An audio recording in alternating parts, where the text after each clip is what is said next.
In 2021, a mother and her two sons were on vacation in Cancun, Mexico. One night, while they were staying at their resort, all the kids were invited to play in this big game of resort-wide hide-and-seek, where the hotel staff would count and the kids would hide. And so one of this woman's sons decided he wanted to play, and after the staff began counting, he took off running. And after only a few seconds, he finds the perfect hiding spot. It's this little nook tucked away in the darkness right on the edge of the hotel's property. But after he got down in this little space and he tucked down and he's hiding, he realized he was not alone.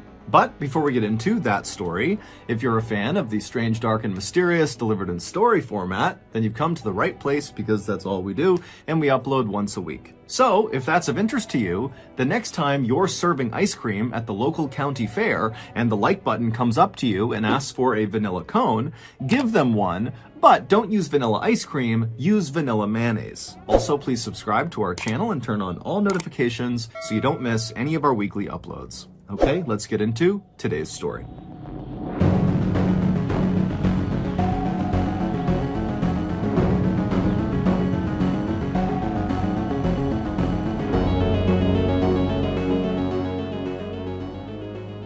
On or around June 10th, 2021, Jennifer Buell and her two sons, 12-year-old Charlie and 7-year-old Johnny, touched down at Cancun International Airport in Cancun, Mexico. The family, who lived in Philadelphia, Pennsylvania, was there for a nice long vacation during the kids' summer break, which had started just a few weeks earlier. After getting off the plane and getting their luggage, the Buell family made their way out of the airport and they hopped on a shuttle that brought them to their resort. They were staying at Club Med Cancun, which is a very popular all-inclusive family resort that's located right at the tip of the Riviera Maya. And the Riviera Maya is just stunningly beautiful. It's this stretch on the western side of the Yucatan Peninsula in Mexico that's basically all white sand beaches and beautiful clear turquoise water. But Club Med Cancun's fabulous location was not the only reason why families loved going there so much. Club Med, the huge hotel company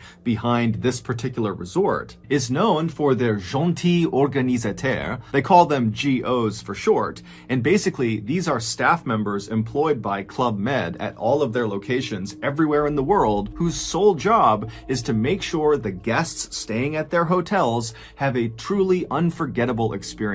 And so these really friendly GOs are always walking around these hotels and talking to the guests and pointing them to the different places they can go within the hotel, and they encourage the guests to interact with each other and to participate in resort activities. And so a stay at a Club Med hotel, whether it's Cancun or anywhere in the world, is known to be very upbeat and highly interactive. So Jennifer and her two sons, they get off the shuttle at Club Med Cancun, they go inside, they get checked in, they make their way to their room, they drop their bags, and then they head out to explore the hotel. And pretty much right away, there were GOs all over the place coming up to welcome them to the hotel and pointing them to the best restaurants, the best places to go swimming, and what activities were coming up that night, and what to look forward to that week. And right away, what stood out to the Buell family, specifically Charlie and Johnny, was the Kids Club / Teens Club. Basically, the GOs organized really fun games and activities just for the kids, depending on what age they were. And so this was really appealing to Charlie and Johnny to go play with other kids. And it was appealing to Jennifer because this would mean she could go off and actually relax because she would have childcare. So, starting that first night and over the next week they were in Cancun, Jennifer made sure they always were around the resort so that the boys could just take off and go hang out with this kids club, teen club whenever they wanted. And so the routine that the Buell family adopted over the course of their vacation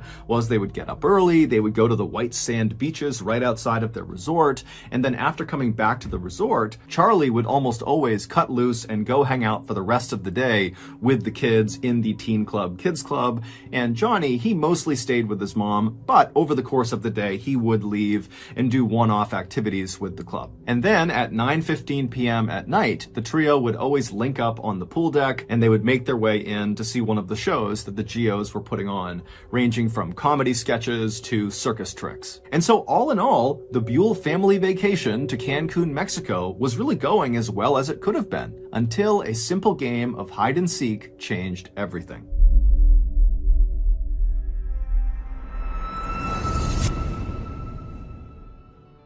Today's video is sponsored by Rocket Money, formerly Truebill. When you become an adult, two things always happen. Number one, you immediately develop flu-like symptoms and they never really go away. And two, you sign up at the 400,000 yen annual subscription level to swearatalwalrus.com, the beloved company that allows people to scream obscenities right at walruses' stupid faces, either in person or on a Zoom call. And while, of course, really giving it to a walrus is totally exhilarating, it is a fleeting pleasure. After all, studies have shown the average adult only cusses out 2.3 walrus before moving on to swearing at other animals like the ancient Egyptian Sphinx or various sea serpents. But the problem is, when we all inevitably fall out of love with swearatalwalrus.com, we often, me included, forget to cancel our costly subscription. And this is why I signed up for Rocket Money. Rocket Money is the all-in-one finance platform that helps you save more and spend less. They do this in a variety of ways, including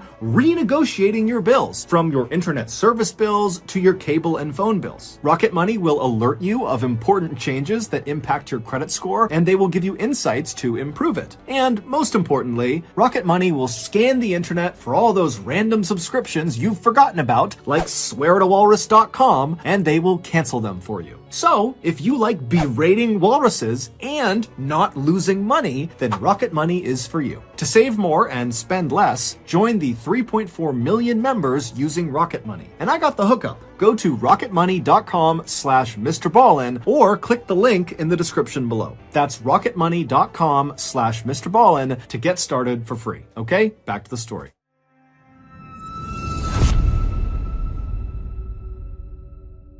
On June 18th, so roughly 1 week after the Buell family had arrived in Mexico, the family got up and they began their typical vacation routine. They headed to the beach, and then afterwards, Charlie broke off and went to spend time with the kids at the Teen Club Kids Club, and Johnny and Jennifer, they mostly stayed together for the rest of the afternoon. That evening, around 8:30 p.m., after all three of the Buells had had dinner, they decided to split up before rejoining at 9:15 to go in and see a show. Johnny wanted to head downstairs and go see a kids-only show. Jennifer wanted to head up to the second level to have chocolate fondue dessert with a friend she had made at the resort, and Charlie wanted to meet up with his friends from the Kids Club Teens Club out on the pool deck, where the GOs were organizing a big game of hide and seek. And so after watching his mother walk upstairs to the fondue restaurant and watching his younger brother head downstairs to the kids-only show, Charlie turned and ran towards the pool deck. And when he got there, he immediately linked up with his best friend from the vacation, a 13-year-old named Cyrus. And very quickly after that, the GOs who were on the pool deck with all these other kids that were out there, they said, okay, we're going to start counting. You guys all hide. And so the GOs, they walked to the side of this big pool deck, they covered their eyes, they began counting, and all the kids, Charlie and Cyrus included, scattered to find the best hiding spot. And right away, as Charlie and Cyrus are looking for places to hide, they're seeing the other kids are taking up all the best hiding spots.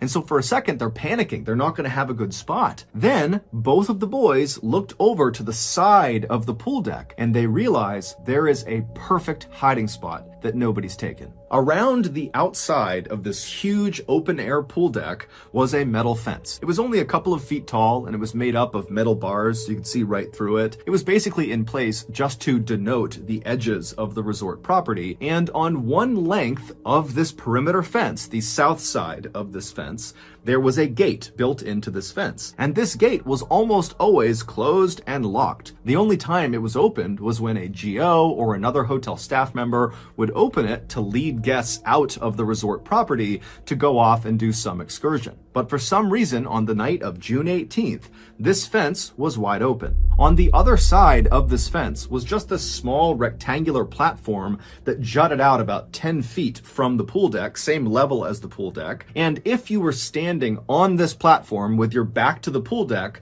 on your left side would be a very small flight of stairs, just a couple of steps going down. And so Charlie and Cyrus, they look over and they see this gate is open, and they know there are those stairs kind of tucked down below the platform, and they're thinking, if we crouch down on those steps, no one will see us from the pool deck. We'll be obscured from view. And so Charlie and Cyrus, they run over to the open gate, they go through, they walk down a couple of steps, and they kind of tuck themselves down so they can barely look up and over onto the pool deck to see if anyone's coming, but they can tell there's no way anyone is going to see them unless they literally walk through the gate and are looking down the steps at them. And so Charlie and Cyrus, they're giggling with excitement because they know they have found the perfect hiding spot. And they're listening as the GOs are calling out, okay, ready or not, here we come. And after a couple of minutes, they're hearing the sound of the GOs finding all the other kids all over the pool deck. There were some really good hiding spots, but eventually all the kids are found except for Charlie and Cyrus. And so Charlie and Cyrus, they start looking at each other and they're really excited about this, but they know no one's going to find them. But right before Cyrus and Charlie stood up and revealed themselves, Cyrus happened to notice there was a hose, like a garden hose, that was draped down the steps that they were on, and for some reason, the water was turned on. And so Cyrus grabbed the hose, and as he stood up, turning away from Charlie, he began spraying the water onto the pool deck, onto the GOs and all the kids who didn't know where they were. And so everybody on the pool deck is suddenly laughing and running away from the water. It's totally chaos, and Cyrus thinks it's hysterical. He's still just spraying everybody down. And then at some point, Cyrus stops and turns to see what Charlie's reaction is to this absolute bedlam that he's created on the pool deck. But when Cyrus turns around, Charlie's not there. Meanwhile, two other hotel guests who had nothing to do with this game of hide and seek, it was a mother and her adult son, they were having a meal up in the second floor restaurant that overlooked the pool deck. And as they're sitting there enjoying their meal, they suddenly hear the sound of boys screaming. Now, immediately, they both can tell this is not a play scream. Someone is actually in danger, someone is hurt, something's going on here, and they try to look down onto the pool deck where these screams seem to be coming from, but they can't tell. It's dark out there, they can't see what's going on, and so acting on instinct, the woman and her son just stand up and start running through the restaurant and making their way downstairs. And as they're doing this, the woman's husband actually sees her charging through, and he, along with two other boys that happen to be near him, just start running after them, knowing that whatever's going on, it's bad, so they have to go help. And so when these five people get down to the pool deck, they hear the sound of the boys screaming again, and they can tell it's coming from that open gate, that platform area where Charlie and Cyrus had been hiding. And so these five people charge through the still open gate, they go out onto this platform and they look down the little flight of stairs and they see Cyrus. They don't see anybody else on the platform, it's just this one boy, and he looks totally shaken up, totally hysterical, and it's clear he is one of the boys that was screaming.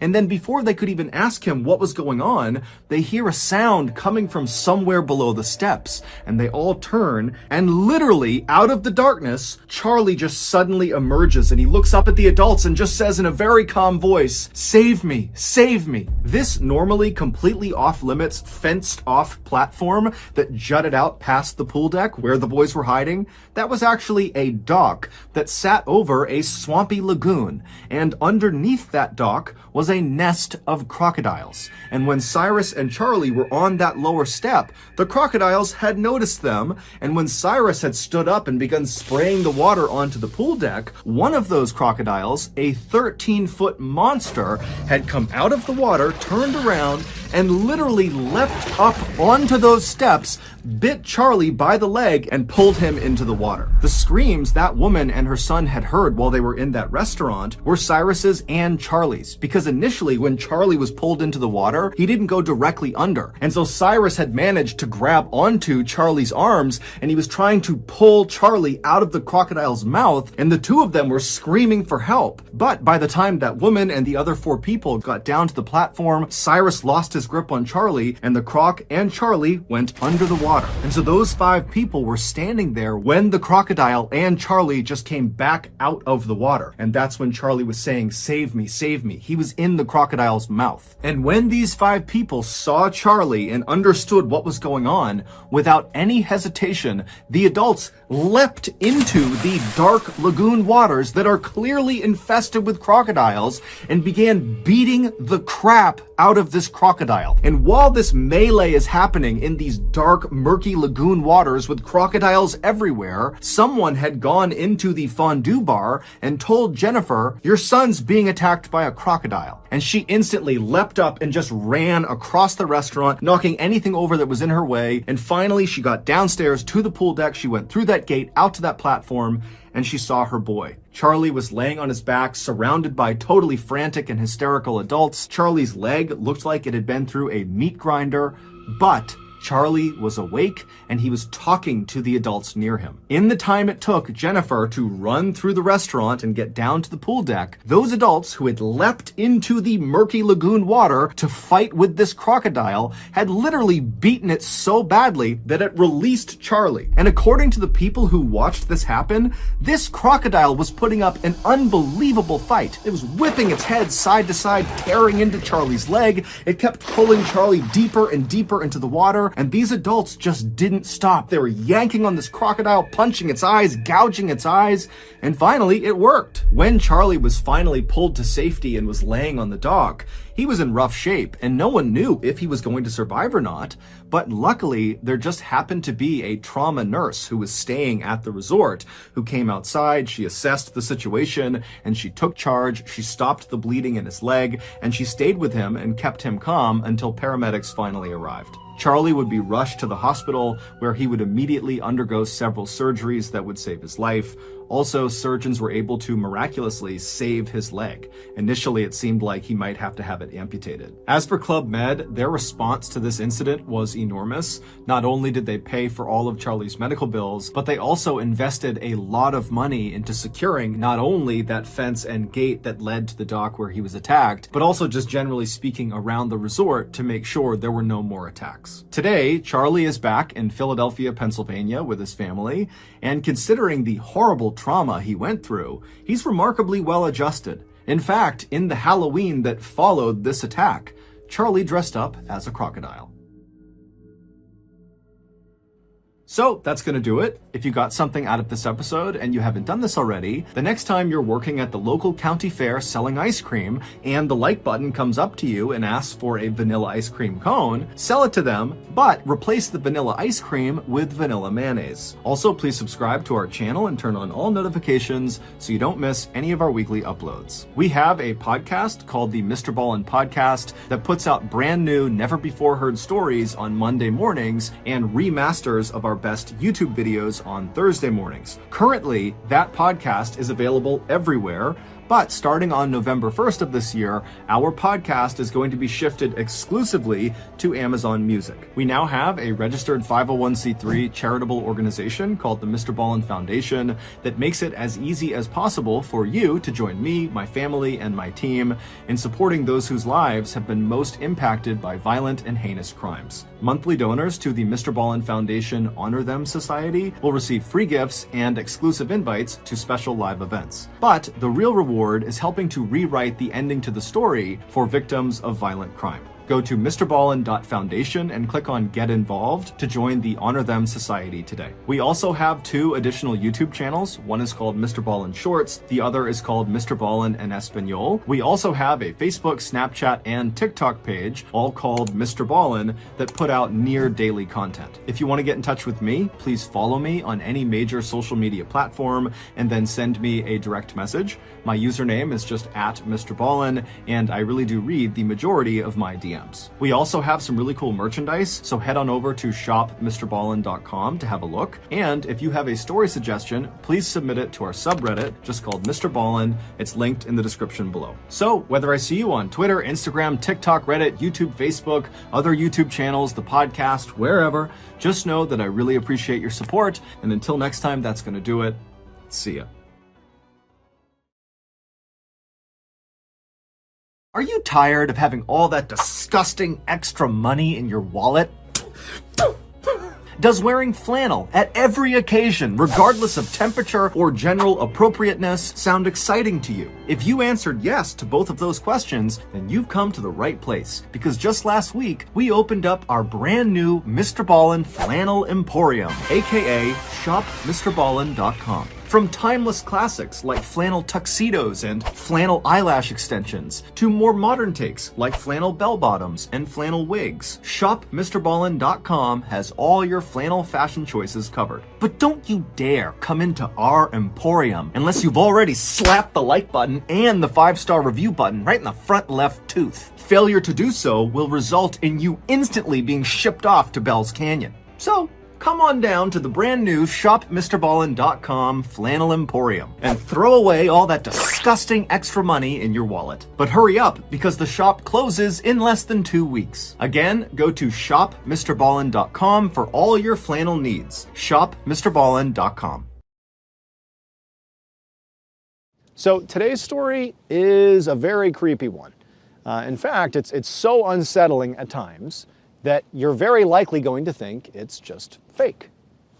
But there was a pretty incredible discovery that was made in the early 1900s that very likely means this story is true.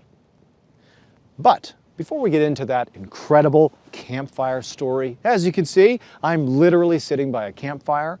And honestly, it was just because, what I sort of do is I tell scary campfire stories a lot of the times. But I never actually sit by a fire. And so we decided, why not literally make a campfire and tell a spooky story by it? And if this vibe is something you guys like, I'm more than happy to do more of these, because this sort of breaks it up. It's cool. It sort of adds a new flavor to the channel. And so let us know if you enjoy this vibe, and we'll do more. And I think that generally speaking, when we do literal campfire stories, I'm going to lean towards the stories that are of the spookier variety. But before we get into today's story, if you're a fan of the strange, dark, and mysterious delivered in story format, then you've come to the right campfire, because that's all we do, and we upload 2, 3, even 4 times every week. So if that's of interest to you, please invite the like button to come to your campfire and cook some s'mores with you. But don't tell them you've secretly put firecrackers in their marshmallows. Okay, let's get into today's story.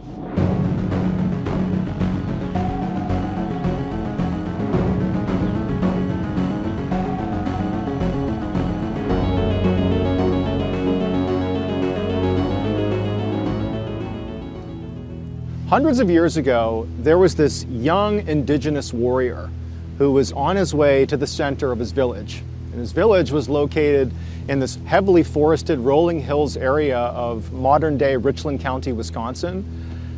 He was a member of the Ho-Chunk Nation. It was this indigenous tribe, and that's where they called home. And as this young warrior, this strong, brave young man is walking towards the village center, he had been called there by his tribal chief.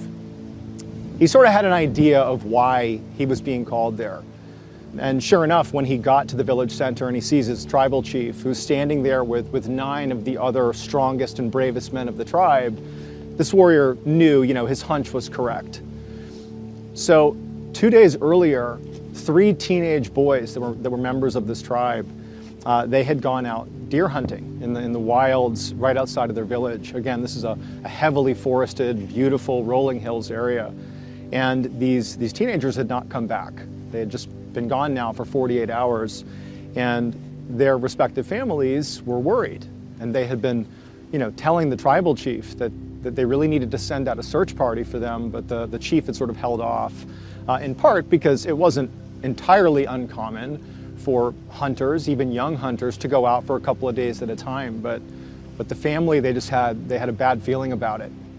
And so finally, the tribal chief relented 2 days in, and he was calling a search party together to go look for these young men. And so the warrior who's walked into the village center here, he was being asked by the tribal chief to lead this search party effort. He was going to be in charge of these 9 other men. And so, the warrior, in truth, he sort of felt like it was overkill to put together this huge search party for these teenagers that in his mind, he really did think they were just fine, but he didn't want to undermine the tribal chief, and so he said, of course, I'll go do it.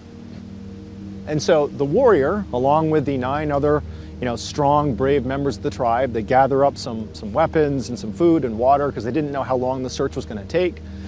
They said goodbye to the members of the village, and then they exited the village in the same direction that basically all the hunters would go when they would go on hunting expeditions. There was like sort of a well-worn path that led out into the wilds of the forest. And so the warrior, who's again leading this search party, he was a skilled hunter himself. And as he's walking along this well-worn trail, he quickly found the tracks of these teenage boys. So they identified the tracks. And, right away, the warrior's thinking, this is going to be, no big deal. We're going to follow these tracks. We're going to find the kids. They probably are out camping somewhere. We'll give them a stern talking to and bring them back home, and that'll be that. But, as they're following the tracks along the well-worn trail, eventually the tracks, they deviate and they leave the trail and they start kind of veering off into not really uncharted territory, but certainly areas that were not necessarily known for good hunting. This tribe they were prolific hunters, and so they knew this area extremely well, and they really had the designated areas that were the best. And so already they're seeing that these boys, they're doing something different, or they're doing something that's not advantageous for hunting. But either way, they're following these tracks that are going for miles and miles just into the wild. And also, as they're moving along here, they start to notice that there's no point at which the boys stopped. There's no, tracks that indicated they came to a stop and rested, or, stood still and tried to kill a deer or something. It was like they were just on a mission, hiking deep into the wilds. And so, the warrior's keeping a lot of these insights to himself, and he's just following the tracks. But after hours of this, when they still have not found the boys, they eventually found themselves at the top of this ravine.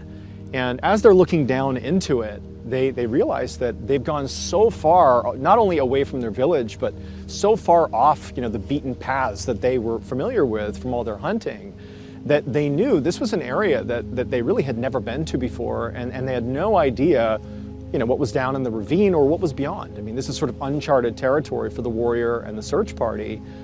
But what they did know is that the tracks of these teenage boys continued down into this ravine, and so down the ravine they went.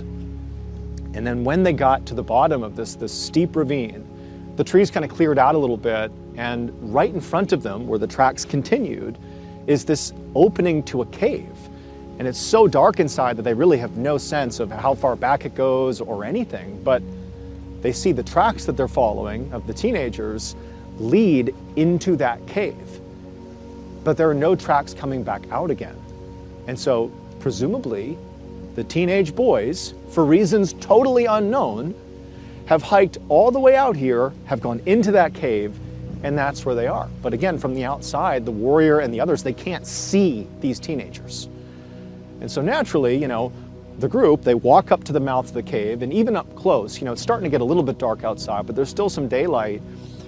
Even up close, they can't see very far into the cave. It's just very dark. I mean, it's clearly big enough inside that you could walk for a great distance, or a pretty decent distance, but at some point it must sort of bend off and go in a different direction, and they can't see the teenagers inside of there.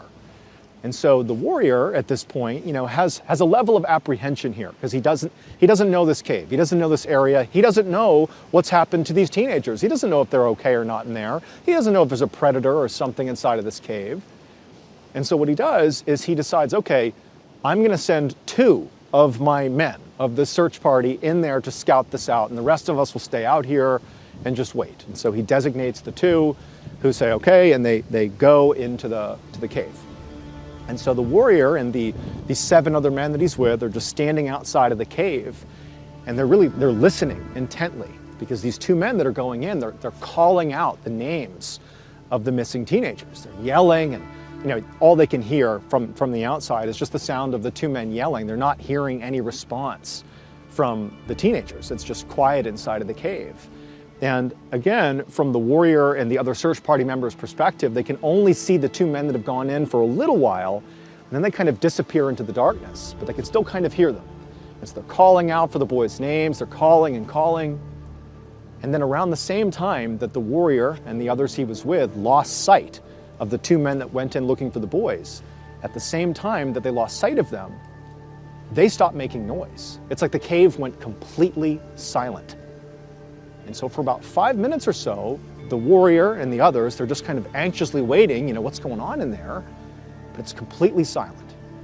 10 minutes goes by, and then 15, and it is dead silence. There's nothing coming out of the cave. It's just eerily quiet.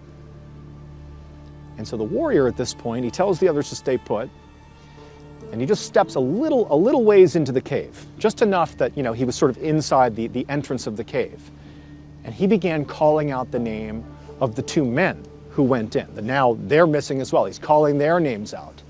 As he's yelling their names, it's sort of echoing through what appears to be a vast cave system.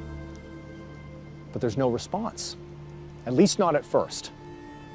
If there had been no response, it would have told him at least, okay, maybe they're hurt or they're too far away, I can't hear them. But instead, he did get a sort of response, but he couldn't make any sense of it. He heard what sounded like a wailing sound coming from deep inside of this cave, way, way deep inside, this wail that at first it sounded like one voice, and then it sounded like multiple voices kind of layered on top of each other. And then, with this sudden realization, the warrior understood what he was hearing. It wasn't a cry. He was hearing a chant, and it was a very particular chant, very particular to the Ho-Chunk Nation. It was the chant that warriors did before they died. It was literally known as the death song. And as soon as the main warrior is hearing the death song being chanted deep inside of this cave, the other men he's with, these 7 others who know exactly what that song is, they all sprung forward and said, what do? We have to go in. There's something wrong. And before the lead warrior could tell them what to do, 6 of the other men just charged into the cave, chasing down their brothers because they believe they're about to die. They would never be singing that song, chanting that song, if they weren't in real danger. And so the lead warrior and the one other guy that stayed back, they stayed put, just kind of waiting to see what would happen. And they're listening to these 6 others, go running into the cave, and they disappear into the darkness, and they're yelling over and over again for their brothers, and they can still hear that chanting, that death song reverberating off the walls. But then suddenly the cave goes silent again. The chanting stops. All the calling from the 6 men that went in, that stopped too. It's silent again. And it's just the lead warrior still in the mouth of the cave next to the one guy, and now they're scared. And they're just listening for anything, but it's just completely quiet. And then, before the lead warrior or the other guy could do anything, that rhythmic chanting began again, the death song. But now it was clearly far more than just a couple of voices. It was this rhythmic, loud, multiple voices layered on top of each other deep inside of this cave, chanting the death song over and over again. At this point, the lead warrior and the other, he had a decision to make. Deep down, he knew it was his responsibility, his moral responsibility here. It was code to go in there, and if you have to, sacrifice yourself to get these guys out of there. But he also thought, logically, something bad is happening inside of this cave, and if me and the other go in there right now, we're not coming out again, and no one's going to know what happened. There will be no saving. Everyone's just going to perish. And so even though it sort of went against every fiber in his body, the lead warrior, as this death song is reverberating off the walls, he and the other, they turned and they ran miles and miles all the way back to their village. And by the time they got there, it was dark out, and they, breathlessly told the tribal chief what had happened. And he said, tomorrow, first thing in the morning, first light, we're going to go back to that cave and we're going to get those boys out of there. And so sure enough, the next morning at first light, the tribal chief, the lead warrior, and the other man that he was with, the 2 that had come running back from the cave, they, along with about 100 other members of this village, they banded together and out into the wild they went, retracing these steps all the way back to the cave. And when they got there, the cave was still, it was quiet, there was still light outside, but there was no sign that anybody had come back out of the cave. All the tracks that went into the cave still had not come back out again. So they believe at this point, still, their loved ones are in this cave. They don't know what's happened to them, but they're in there and they have to figure out what's going on. Now at this point, the lead warrior didn't really know what the plan was. I mean, he remembered what happened the day before, and really anybody who went into the cave was seemingly swallowed whole. And so he didn't really have a sense of how they were going to do this. But the tribal chief, he spoke up and he said, I have a plan. We're not going to break up into groups and go into this cave onesie-twosie and see what happens. We're going to go as one big group. We're going to lock hands in one big line so that we're always connected. Never let go of the person's hands that are left and right of you. And the lead warrior and the other man, they're going to lead us into the cave in the direction of where they heard their brothers when they went in there. And we're all going to trail, and as one, we're going to walk into this cave until we find our missing people, and we're going to get them out of there. And so the lead warrior thought this was actually a brilliant idea. You know, we'll all be together. We'll be holding on to each other. Nothing can happen to us this way. And so the lead warrior was second in line. The man who was leading the line was basically the other guy he was with, the two that had run back. He was the other guy. So he's in front. The lead warrior is second. He's locked hands with this guy. And then behind him is basically about 100 other people, all, you know, holding on to each other's hands, one big line. And when they were ready, the lead warrior and the man in front of him, they began moving into this cave. And so into the cave they went. And as they're walking, they can tell pretty quickly that the cave, it sort of turns to the right. You have to walk in, you know, maybe 50 or so feet into the cave, but then it sharp rights.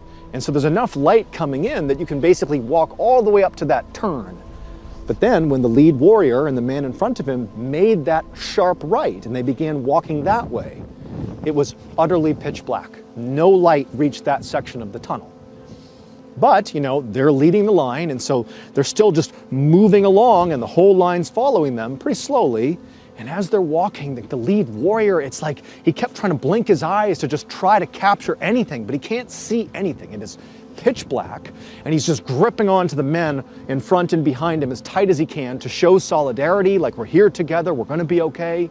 And as they're walking, the lead guy kept calling out the names of the many men at this point that were lost in this cave, but there's no response. And as they're walking and shuffling along, again, they can't see anything. The walls are getting tight.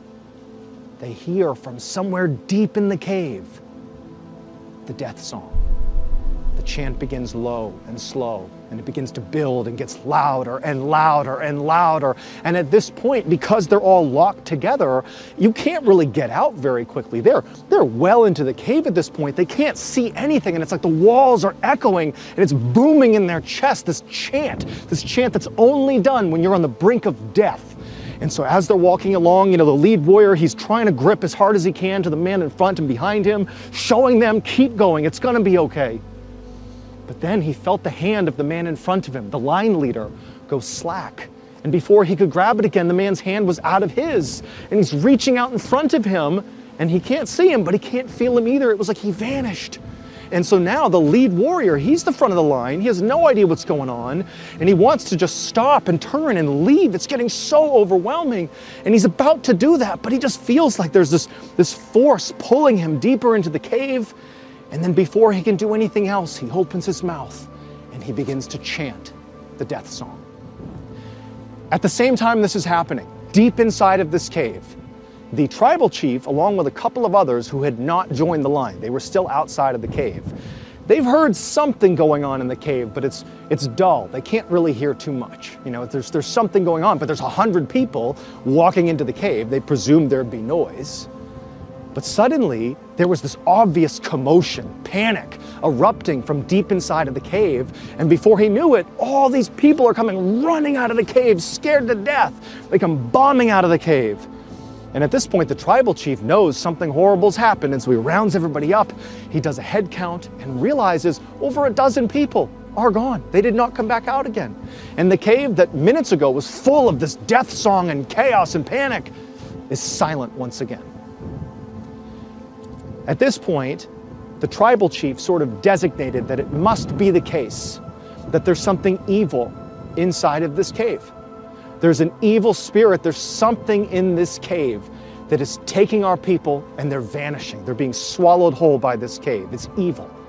And so from that moment, he forbid anyone from the tribe of ever stepping foot in this cave again. We cannot lose anyone else. Our best bet is to go back to the village and hope that these men, these brave warriors, eventually find their way out again. And so the tribal chief and the rest of these devastated villagers, back to the village they went. And over the next couple of days and weeks, no one came out of that cave. And as weeks turned into months, it's like the villagers, they couldn't really move on because they were not able to collect their loved ones' bodies or get any sort of closure. It's just this unbelievable mystery, this terrifying mystery that had ripped the entire tribe apart. And so eventually, after months and months had passed, and still no one has any idea what's happened, no one's come out of that cave, the tribal chief finally just said, we are going to basically board up the cave. We're going to cover it with rocks. Effectively, it is now a tomb, and that'll be that. No one will ever go back in. This cave will never claim another life. And so that's what they did. They used huge boulders, and they completely blocked the entrance, and that was it. Now, that was the story that the Ho-Chunk Nation passed down for generations about what happened to all those people, the warriors and the teenagers and all these people, that they were swallowed alive by this cave. And over many years, many members of this tribe, that heard the story, they didn't know what to make of it. Is it real? Is it just folklore? We don't know. But then in 1930, so hundreds of years later, a chilling discovery was made. So in 1930, there was this guy named Paul Seifert, who in Richland County, Wisconsin, he was sort of a well-known antique dealer. And something he really liked to do was he would go hiking in the forests of Richland County, the rolling hills, and he would look for indigenous artifacts that were left behind from, like the Ho-Chunk Nation and other indigenous tribes that were in the area. Sometimes he'd find, an arrowhead or something on the ground or pottery or whatever it was. But he liked hiking, he liked being out in nature, and this was something he would look for. And, if he found something good enough, he could sell it in his antique shop. And so he's out walking the hills of Richland County, and he's well off the trail. He's sort of out in the sticks, and he finds this ravine. And he walks down the ravine, and it comes to this clearing of sorts. And he notices on the other side of the ravine, the slope that goes back up, he saw what looked to be almost like a memorial or something, like a stack of rocks that looked sort of out of place. And there was like moss and grass that had sort of grown over it. But he immediately identified that there's a mound of something here that looks a little bit out of place. And so he walks over and he begins sort of pulling off some of the rocks. And he realizes pretty quickly that this was put here on purpose, this pile of rocks, these boulders and all this was put here on purpose. And so after pulling off enough of these rocks, he realizes that there is a cave on the other side. Now, it would take quite a bit of work to pull off enough rocks that he could actually get himself inside of this cave, but eventually he did. And once he was inside of this cave, the same cave the Ho-Chunk Nation had dealt with hundreds of years earlier, he's like, wow, like this cave, it's been blocked off. I wonder what's inside of here. Maybe there are incredible indigenous artifacts inside of here. And so feeling really motivated to explore this cave, he left, went back, got some basic supplies, including a lantern, and then he came back another day, because this is well off the beaten path. No one's going to stumble upon this. And into the cave he went. And so he's in this cave, and he walks, all the way to the end where it banks to the right. He turns, and he starts walking. And the ceiling of this cave begins to come down, and it's getting really tight on him, but he's so excited to see what's in here because he knows this has been blocked off on purpose. There's something in here. And so eventually the ceiling gets so low that he's crawling with this lantern, and right as he's thinking, this is so narrow, I don't know if I can fit, he pulls himself under this one really low section, and everything just opens up. It's like this grand cathedral in the middle of this cave. And he holds out his light. He kind of stands up and he holds out his light, and it's just this massive, massive space. And right away, he sees something on the ground. There are all these neat rows of human skeletons, and they're all positioned the same way. It's like they're kneeling with their hands over their head, like they're bowing, all of them. You couldn't even count how many skeletons are all positioned here, right in the middle of this cavern. And so he's looking at all of these bodies, and he's gasping, he can't believe it, and he brings the light sort of in the direction that all these bodies are aiming towards, all the bodies are praying towards. And carved into the rock is this enormous chair, like a throne. and there was nothing on the throne. And Paul, when he saw that and all these bodies and just the fact that he's deep inside of this cave, he was spooked. Even though there could have been a sea of artifacts he could have taken, he just turned and he bolted. He crawled out of there and he left the cave as fast as he could. And the reason we know about this story is because Paul, after this experience, he got in touch with a local newspaper. It's called the Milwaukee Journal. And he spoke to a journalist about what he saw. And they reported it. They reported that he found these skeletons in this throne, and it's inside of this cave that was blocked off. And there's allusions to the story of the Ho-Chunk Nation. It's like this totally cryptic story. But in 1930, and even still today, we're left with a couple of distinct questions. One, what happened to all these people? And two, who or what was sitting on that throne? Thank you so much for watching. Let me know what you thought of today's episode in the comments. And remember, we have hundreds of videos for you to binge right now. But if you're looking for a recommendation from me of that one video that's worth your time, well, it's this one right here. So give it a watch. All right, until next time, see ya. There is a mountain range in the middle of the desert in Arizona that's called the Superstition Mountains. And for decades, adventurers have been going into these mountains to try to find a secret treasure.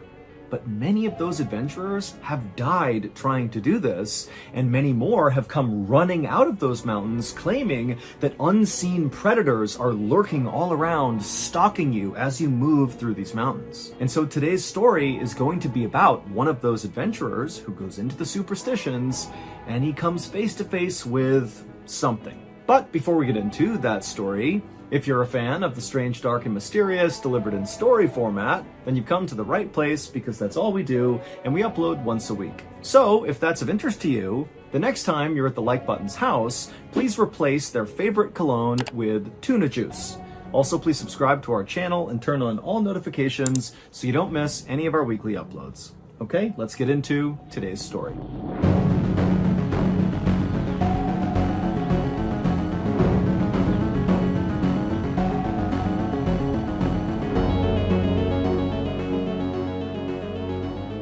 Late on the afternoon of June 14th, 1931, a 59-year-old man named Dr. Adolph Ruth climbed off his donkey that he'd been riding on for hours through the Superstition Mountains in Arizona. Once he was off the animal, the doctor shook his legs to work out the cramps, and then he just took in the scenery all around him, and as he did, he smiled. Now, to the average person, what Dr. Ruth was seeing in front of him would look very impressive. There were all these jagged peaks on either side of him that jutted straight up into the sky that almost looked so steep they couldn't even be climbed. And this mountain range was cut through all over with all these twisting and turning canyons that almost seemed like a maze. Also, high up in these mountains were all these caves where people used to live, but now they were abandoned. In fact, today, if you were to travel through the Superstition Mountains, you could go days without seeing another person. And that was true back in 1931 when Dr. Ruth was there. But Dr. Ruth knew that where he was standing right now, between two towering rock walls,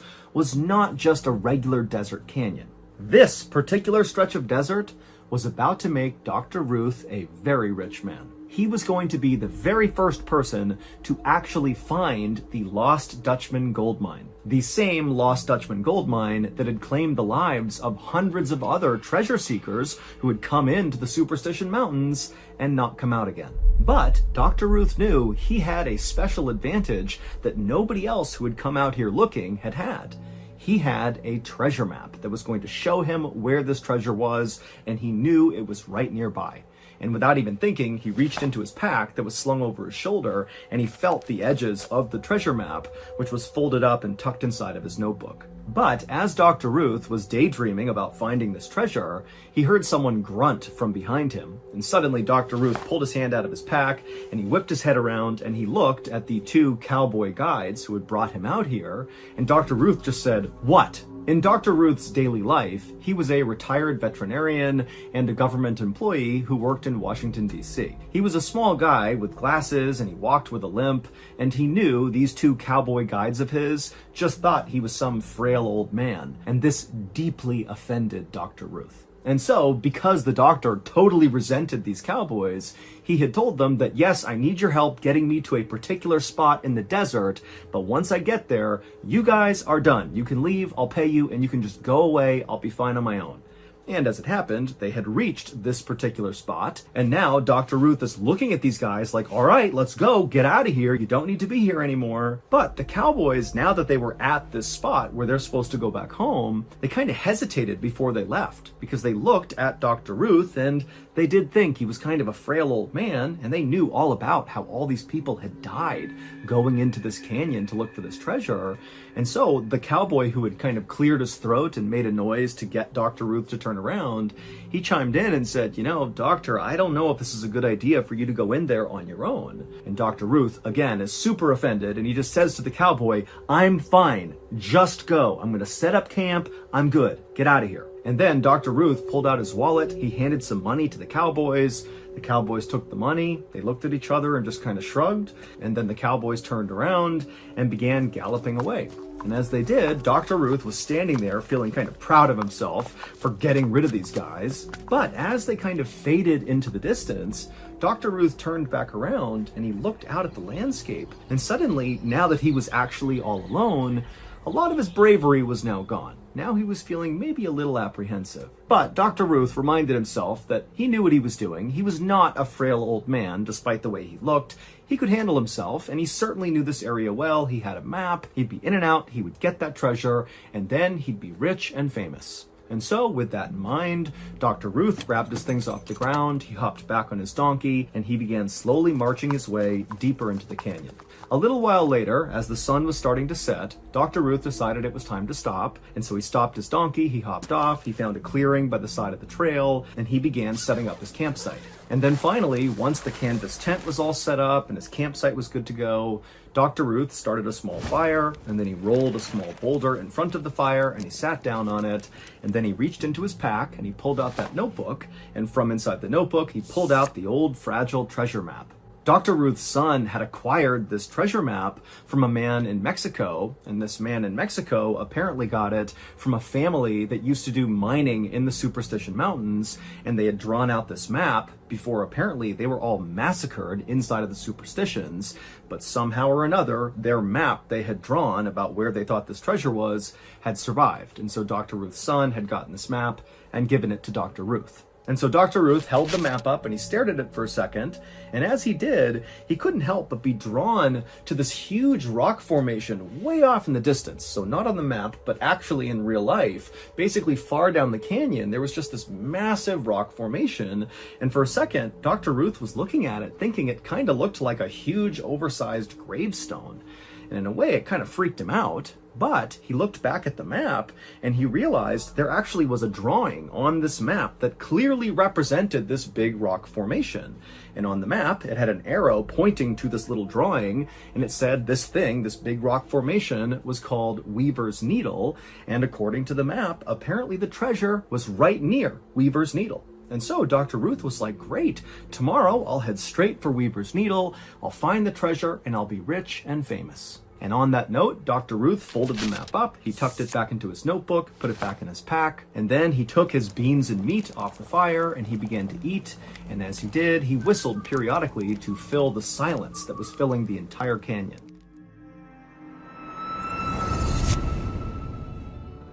Back when I first started Mr. Ballin, so early 2020, I was doing all my work out of this room in the back of my house in Pennsylvania that was basically like a shed. It definitely was not up to code. Whoever had owned the house before us had built this kind of ramshackle room off the back of the house, and that became my studio. And I remember, since there was no heat in there, at night I would have to turn on my space heater as hot as it would get and let the room heat up, but then I would have to turn off the space heater because it was so noisy I couldn't record with it on, and then rush through my recording before it got so cold that I was shivering in the recording. And so really, like, there is a very humble beginning to the whole Mr. Ballin thing, but now, I mean, we have blossomed into a full-blown studio, Ballin Studios, with nearly 40 full-time employees. And I only say this because I want you to know that it's really only because of you that any of this has happened. And so I do not take that for granted. I want you to know that as we grow, I want to continue to bring you the best possible immersive storytelling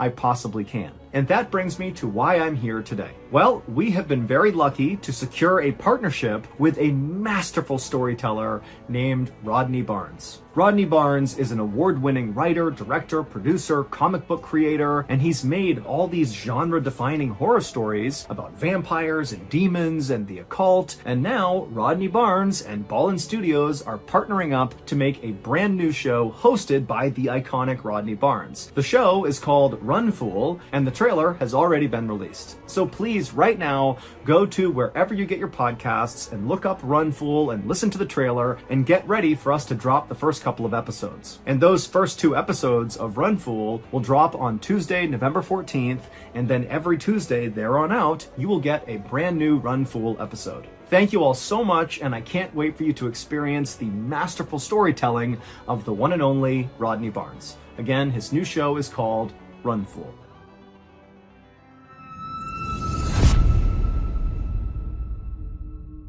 By the time Dr. Ruth was done eating his food, it was totally dark inside of this canyon, like completely pitch black and silent. And as the doctor was kind of taking in this moment of absolute darkness and silence, he was startled by a sudden sound coming from high up one of the canyon walls. It sounded like hooves marching on stone, and it kind of echoed through the whole canyon.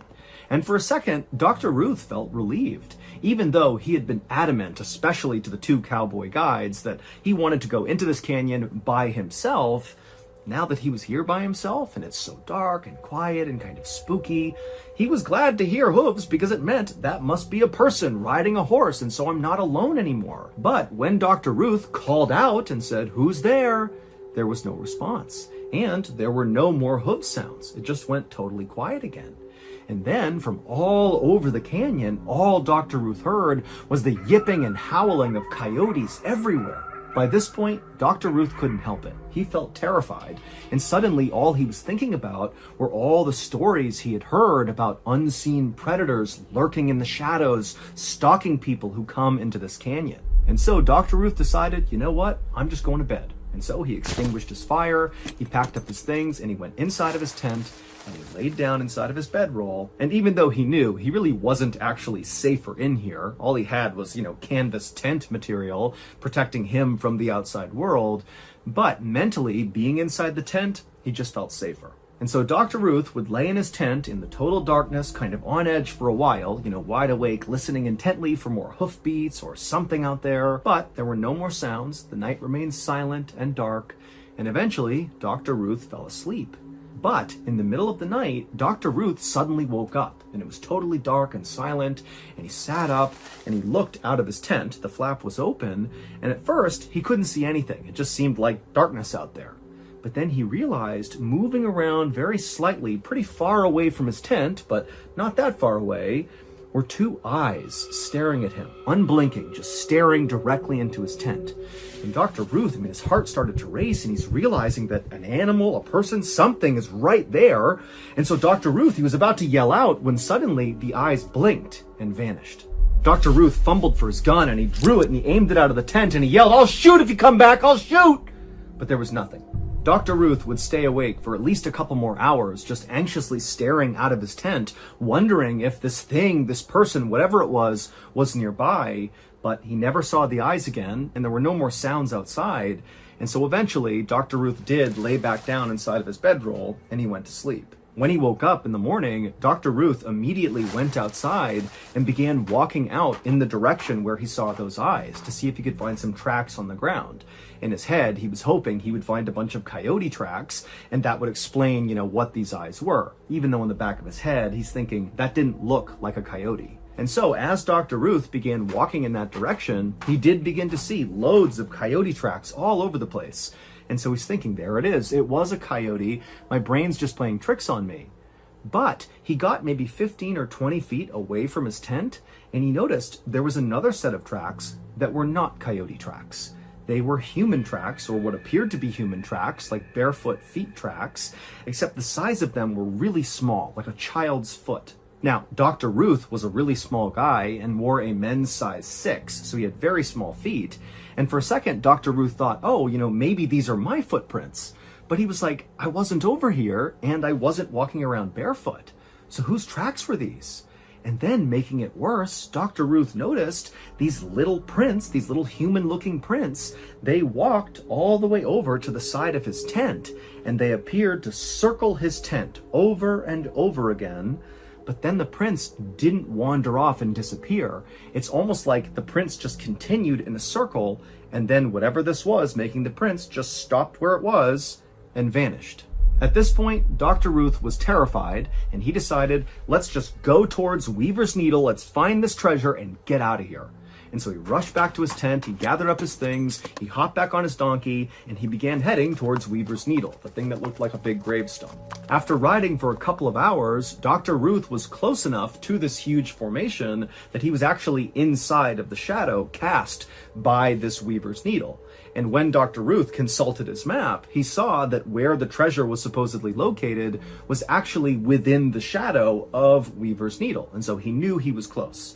And so Dr. Ruth continued following the map as best he could. He turned this corner behind a rock formation, and then right up ahead, he saw this big wall of cacti that all had these axe heads lodged into their flesh, like someone had taken an axe and smacked the axe head in and then broken off the handle, but like dozens of times. And so Dr. Ruth stopped, and he's looking at these cacti, and then he looked at the map, and he realized on the map was actually a drawing that kind of resembled these cacti with the axe heads in them. And so he's thinking, oh my goodness, this map is accurate. I've found another landmark. I must be near the treasure. And so now all he had to do was kind of back up and orient this cacti with the axe heads in it, with Weaver's Needle and its shadow. And if he could just orient it correctly, he would know exactly where to go. And after backing up and moving the map around a couple of times, he finally had it totally oriented, and he realized there was a path straight up ahead that would go right to the base of Weaver's Needle, and he thought, that's it, that's where I dig. There's the treasure. And so feeling excited, Dr. Ruth hopped off the donkey, he grabbed his pickaxe, and he began moving in the direction of where he was going to dig. But before he got there, he heard something behind him. He turned to look, but by the time he saw whatever was behind him, it was already too late. An explosion rang out, and then everything went dark. 10 days later, those two cowboy guides who had brought Dr. Ruth into the Superstition Mountains, they came back out to check on him, to make sure he was okay. And they found his campsite, and it was abandoned. And they searched the entire area, all the way down to Weaver's Needle and back, and there was no trace of Dr. Ruth. Over the next 45 days, a much larger search party was launched in this area to try to find Dr. Ruth, but at the end of those 45 days, there still was no sign of Dr. Ruth, and so the search was called off, and it was assumed that Dr. Ruth was dead. 3.5 months after that big search ended, so in December of 1931, another set of explorers were in the Superstition Mountains near Weaver's Needle, the big gravestone-looking rock formation, and they would discover a human skull on the ground. It was Dr. Ruth's skull, and it had 2 gaping holes in the side of it. A month after that, another set of explorers who were in the Superstition Mountains would find the rest of Dr. Ruth's skeleton located approximately 1 mile away from where his head had been found. But while the discovery of Dr. Ruth's body did provide some closure for his family, it actually only deepened the mystery of what the heck is going on in the Superstition Mountains. Because, one, despite the fact that Dr. Ruth's skull had been found with 2 holes in it, and the fact that his skull was found 1 mile away from the rest of his skeleton, authorities who investigated his death quickly said Dr. Ruth died of natural causes, and they closed the case. And the second weird thing that only deepened the mystery was when they were searching Dr. Ruth's campsite, they would find his checkbook. And inside of his checkbook, there was all this writing that was clearly from Dr. Ruth, writing his checks. And then towards the back of this book, there was a relatively fresh-looking message, and the handwriting looked totally different than Dr. Ruth's handwriting, that just said, Veni, Vidi, Vici, which in Latin means I came, I saw, I conquered. Now, we don't know who wrote this message, but the running theory is whoever very likely killed Dr. Ruth wrote this note inside of his checkbook. but we don't know why they wrote this note. Now, eventually, people began to think that because of this note that was in his checkbook, that suggests that maybe Dr. Ruth really was on the precipice of actually finally finding this treasure, and maybe the stories were right about the Superstition Mountains, that something lurks in the canyon protecting this treasure, and when it saw Dr. Ruth was about to take the treasure, this thing killed Dr. Ruth to stop him, i.e. they came, saw, and conquered Dr. Ruth. Also, adding to the strangeness of this entire story, in 1945, so 13 years after Dr. Ruth's skeleton was discovered, an adventurer named Barry Storm published a book about his journey to try to figure out what actually happened to Dr. Ruth. And he would say in this book that when he went into the Superstition Mountains, somebody started firing a gun at him from off in the distance, and after taking cover and looking, he couldn't see anybody. And then when he began taking steps farther into the canyon to continue to explore, the shots rang out again. And so Barry Storm ultimately fled the Superstition Mountains, and he would tell people that whoever was out there shooting at him, it seemed like they were shooting warning shots at him. Like, if you come any closer, I'll kill you. To this day, no one has ever actually found any hidden treasure in the Superstition Mountains, but about 9,000 people will go out there looking for the treasure every year.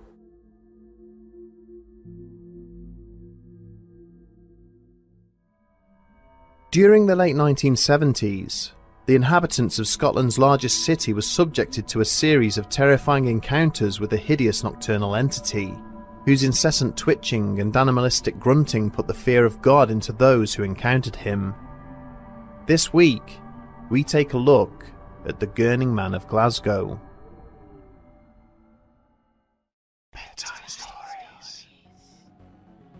So that's going to do it. If you enjoyed today's story, be sure to check out our podcast called the Mr. Ballin Podcast, where we have literally hundreds more stories just like this one that are available for you to listen to right now. Again, it's called the Mr. Ballin Podcast, and it's available exclusively on Amazon Music. Sometimes, everyday people are forced to make truly unthinkable decisions. Take, for example, somebody who goes to work like normal, and then a fire breaks out in their office, they can't get rescued, and suddenly this person is deciding whether they want to burn to death or jump out the window to their death. Now, when we hear about these totally tragic stories, we all wonder the same thing. What would we do in that situation? Well, I want you to keep that question in the back of your mind as you listen to today's story, because it's about these two people who find themselves in a totally hopeless situation. And so as it unfolds, ask yourself, what would you do? But before we get into that story, if you're a fan of the strange, dark, and mysterious delivered in story format, then you come to the right place, because that's all we do, and we upload once a week. So if that's of interest to you, after the like button has gone to bed for the night, secretly sneak into their room and slightly unplug their phone charger from their phone so it looks like it's plugged in, but it's not charging. Also, please subscribe to our channel and turn on all notifications so you don't miss any of our weekly uploads. Okay, let's get into today's story.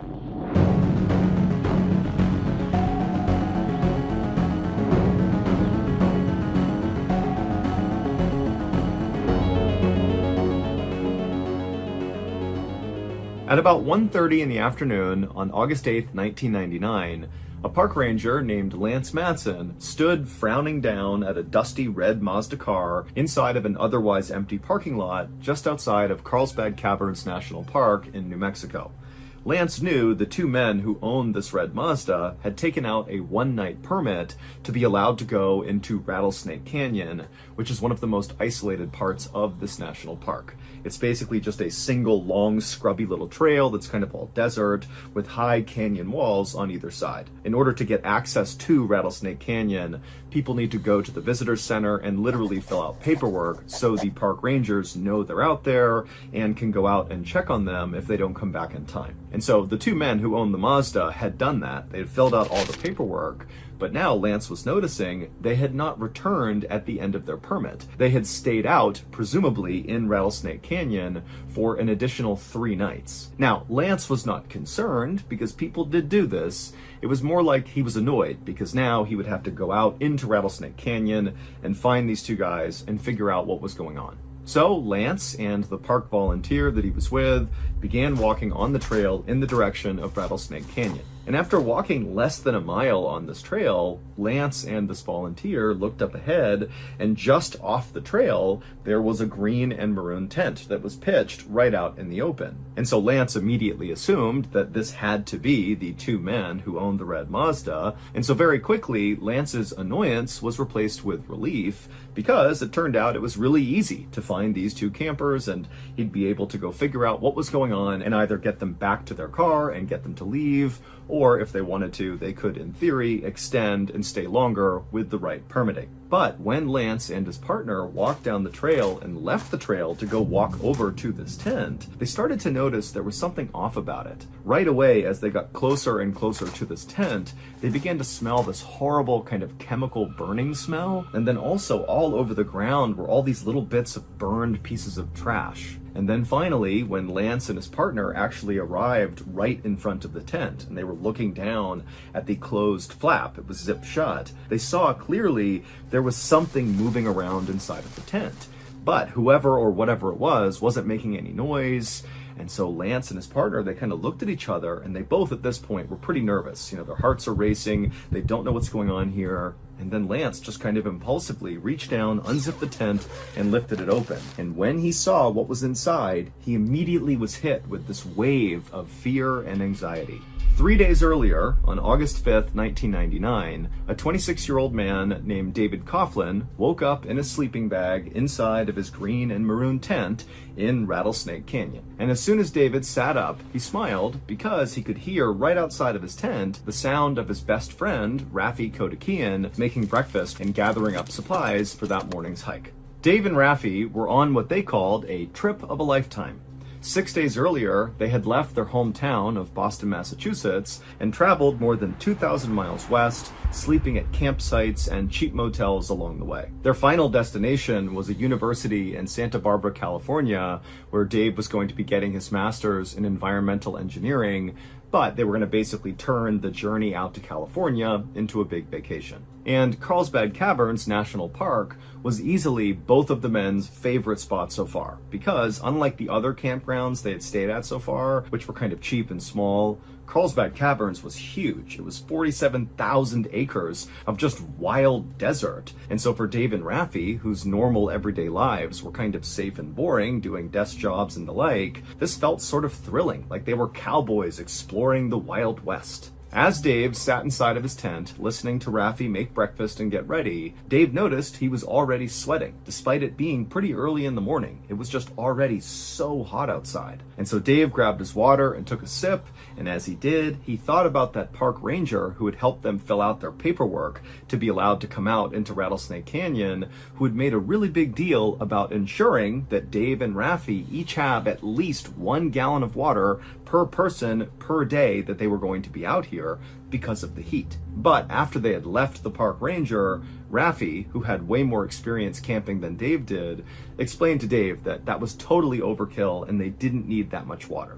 So instead of bringing 2 huge gallons of water for the single night they planned to be out in Rattlesnake Canyon, Rafi had brought along for both of them just 3 16-ounce bottles of water. For reference, that's approximately 6 times less than what the park ranger had suggested. The men had already used one of those 16-ounce bottles of water to boil hot dogs the night before for their dinner, and now the bottle that Dave was drinking from was already half empty, and so he was pretty much down to the last of his water. But Dave wasn't really worried about his water, because he and Rafi were going to be hiking out of Rattlesnake Canyon that day and heading back to their car and continuing their journey out to California, and they knew they had set up their tent very close to the parking lot, and so it was a short hike, they're back in their car, and then they're good. And so Dave capped his water, he got out of his sleeping bag, he left the tent, and he joined Rafi in prepping their supplies to get ready for their hike out. And by 8:30 a.m., their entire site was packed up, and the 2 men were on their way heading back. The 2 men walked at a leisurely pace in the direction towards their vehicle for about an hour, and as they walked, they did see signs that they were on the right trail. There were these stacks of white rocks that marked the trail. But after walking this full hour, they knew they probably should have been at the parking lot, but they didn't see it yet. However, the two men were not worried yet because remember, they know they're close, and so they're thinking, okay, maybe a couple more minutes and we'll see the parking lot. And so they stopped, they had some more water, and then they kept on walking. But after walking for another 2-3 hours, still in the direction that they believe was towards the parking lot, they did not see the parking lot. In fact, they didn't see anything that looked familiar, and there were no more stacks of white rocks to show they were even on a trail. They were totally lost. And so Dave and Raffi, who were doing their best not to panic, they both sat down, they pulled off their packs, and they pulled out their topographical map and began looking for some sign of where they were. But neither man could read the topographical map, and so all the swirls on the map showing every contour of every geographical feature, it just didn't make any sense to them, and so the map was of no use, and it was getting hotter and hotter by the minute. And so Dave and Raffi put the map away, feeling totally frustrated, and for a second they thought about getting up and just continuing to walk roughly in the direction they thought they should go. But as soon as they stood up, they both just felt so exhausted from walking and the heat, which was now, it's noon, so it's really burning down on them. And so the two men just walked over to the edge of a canyon wall where some shrubs were kind of hanging off the wall, providing a little bit of shade. And the two men just plunked down right underneath the shade, and they just sat there in silence. Both men knew they did not have the supplies to stay out in this canyon for much longer. They certainly didn't have enough water, which now really was starting to feel like a huge oversight. But luckily, as they're just sitting there, these huge storm clouds rolled in, and for a very short amount of time, there was this incredible downpour of rain.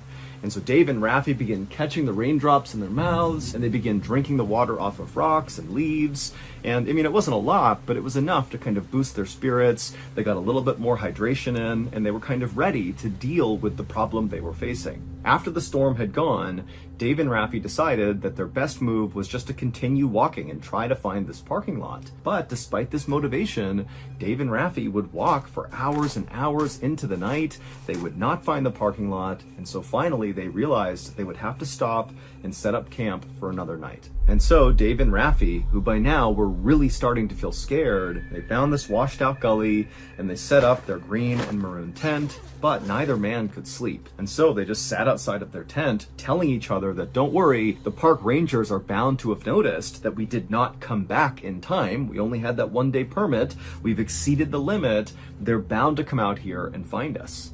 But in the back of both Dave and Raffi's mind, they weren't so sure that was definitely going to happen. They didn't really know how long it would take for park rangers to notice when people stayed too long. But as Dave and Raffi were speaking, they suddenly noticed far off in the distance something that looked like headlights, like on a car, and it was moving across the horizon. And both Dave and Raffi thought, wait a minute, that's going to be a road right there. All we have to do is go to that road and we're saved. We don't need the park rangers to come rescue us. And so suddenly Dave and Raffi were filled with hope, and they forgot about how thirsty and hungry they were, and they just crawled into their beds and they fell asleep almost immediately because all they wanted to do was get to the next morning where there'd be daylight so they could hike out and get to that road and get back home. Dave and Raffi woke up early the next morning, and they were very eager to get up and start making their way towards this road, but instead of packing up their campsite and bringing it with them, they decided instead to leave their campsite and leave behind a journal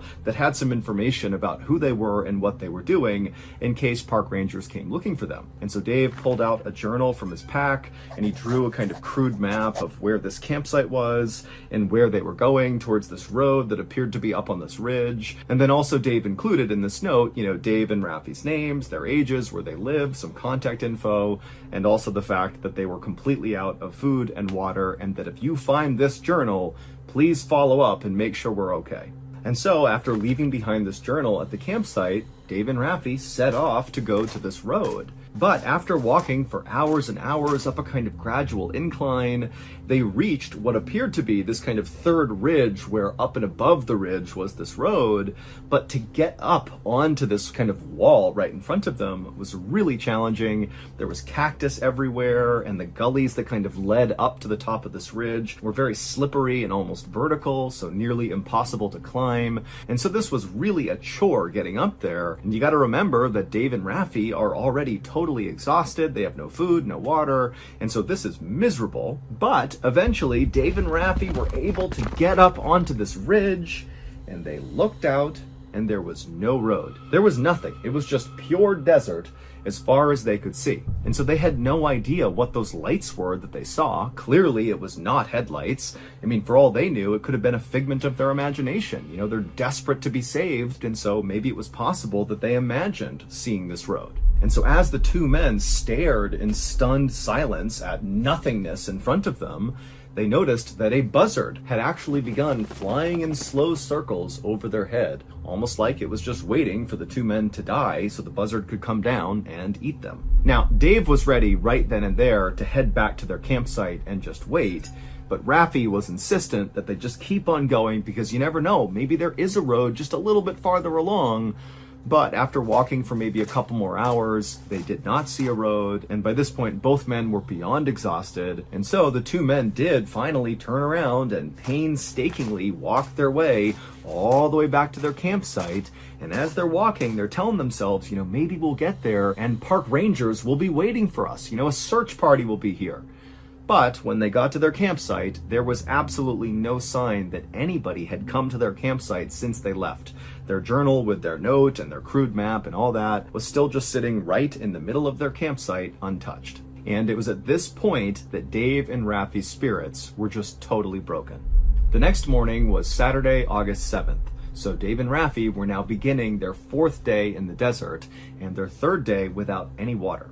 Raffi had gotten really sick from drinking his own urine, and Dave had begun to experience all these horrible stomach cramps, very likely from eating unripe prickly pears. Also, Dave's legs were starting to seize up, which made it nearly impossible to walk. And so the two men knew they had no chance of hiking out of here to safety. They really just had to wait for their rescue to come.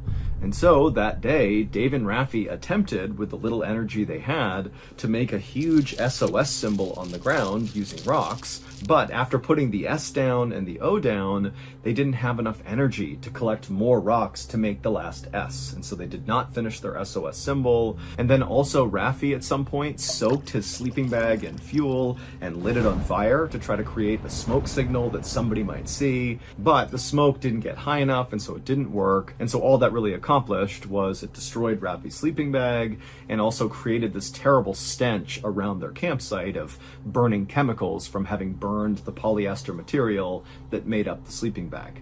And so by that afternoon, when the sun was right over their head and beating down on them, Dave and Raffi just crawled inside of their tent and laid there in silence. And as they did, they noticed the stones underneath their tent felt kind of cool, and so they cut the bottom of the tent out and just laid directly on these loose rocks inside of their tent. By that evening, when still no rescuers had arrived, Dave and Raffi really began to realize that this could be the end. And so Dave, he grabbed that notebook where they had drawn that crude map of where the lights and the road had been, and he flipped the page, and then he wrote a note to his girlfriend, basically saying goodbye, because he knew he was probably going to die. And then Raffi, he took the journal, and he did something similar, but also included that, he would not allow the buzzards to get them, that they would at least ensure their bodies were intact for their families to find.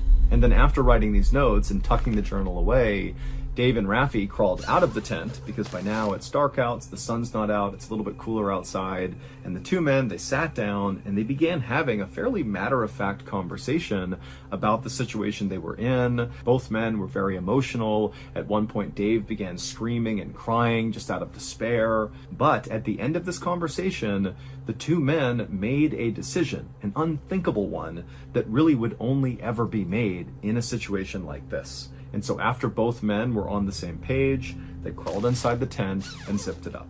It was the next morning, August 8th, 1999, when that park ranger and his volunteer that was with him had walked along the trail towards Rattlesnake Canyon and discovered Dave and Raffi's ransacked campsite. And they had walked up and they had seen all the burned materials nearby, which was Raffi's sleeping bag and other bits of trash they had tried to burn. And then they had gone to the front of the tent, and Lance had opened it up, and when he looked inside, he saw Raffi, who was alive. He was laying on his side, and he was only wearing these filthy green shorts, and he just looked totally emaciated and terrible and haggard.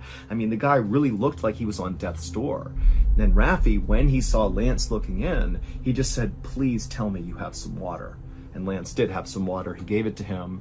And then Lance, knowing that Raffi was with another person, Dave, he said, "Hey, where is the guy you were with?"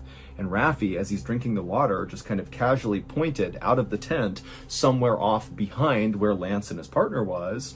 And so Lance and his partner, they turned around and they didn't see anybody. They were just kind of looking off towards the canyon wall, and there was nothing there. And so Lance turned around again and he said, "Are you sure he's over there?" And Raffi, without any expression on his face, just continued to point and said, "Yes, he's right over there." And so Lance, he got up, he turned around, and he began walking towards this canyon wall. But before he got there, he nearly tripped over this arrangement of rocks on the ground. And when he looked down at them, he knew someone clearly had arranged these rocks in a particular way. And so, with a growing sense of dread, Lance reached down and he moved aside one of these rocks. And underneath it, he saw Dave's face.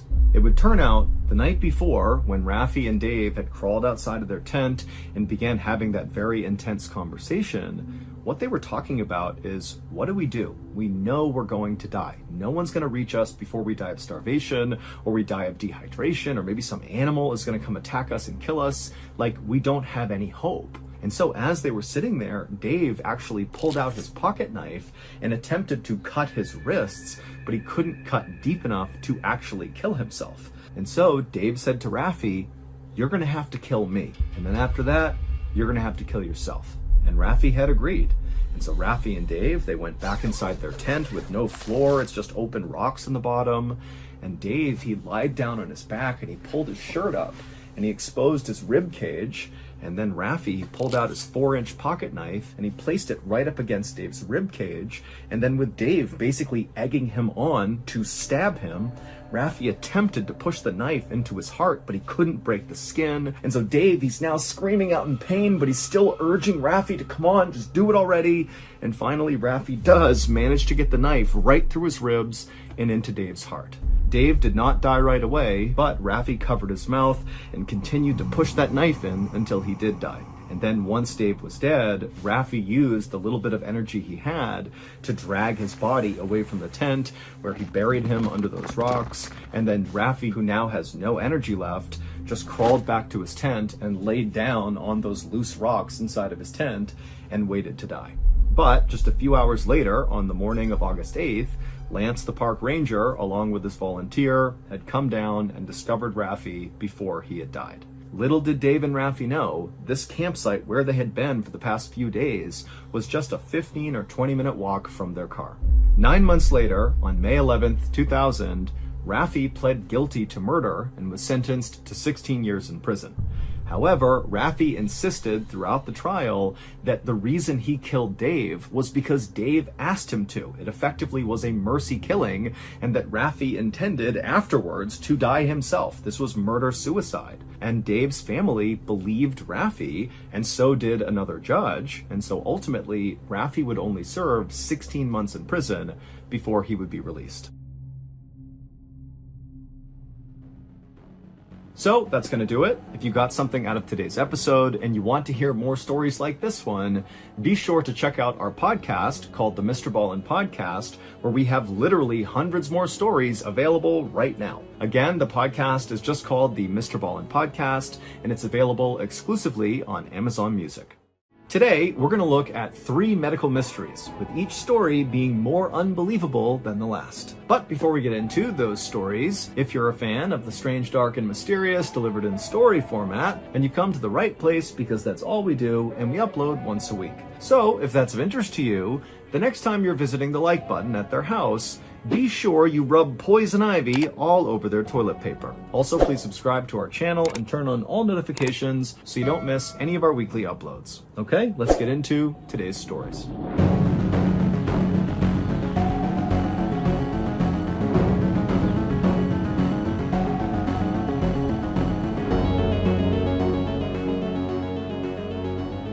On June 14th, 2011, 42-year-old Ellie Lobel stepped unsteadily outside of her house in Wildomar, California, and immediately she had to lean on her round-the-clock caretaker for support. This mother of three had just moved to this rural part of California so she could die in peace. For the last 15 years, Ellie had been battling Lyme disease, which is a chronic and debilitating condition spread by ticks. But now, after those 15 years of fighting, Ellie just had no more energy. She could barely stand up on her own, her mind was kind of always in this weird fog, and she just felt totally hopeless. And so Ellie had recently hired an end-of-life coordinator to help her plan for her death, and also to make sure nobody attempted to revive or resuscitate Ellie if she fell unconscious. Ellie really thought she was going to die any moment and just wanted it to happen in peace in California in her bed.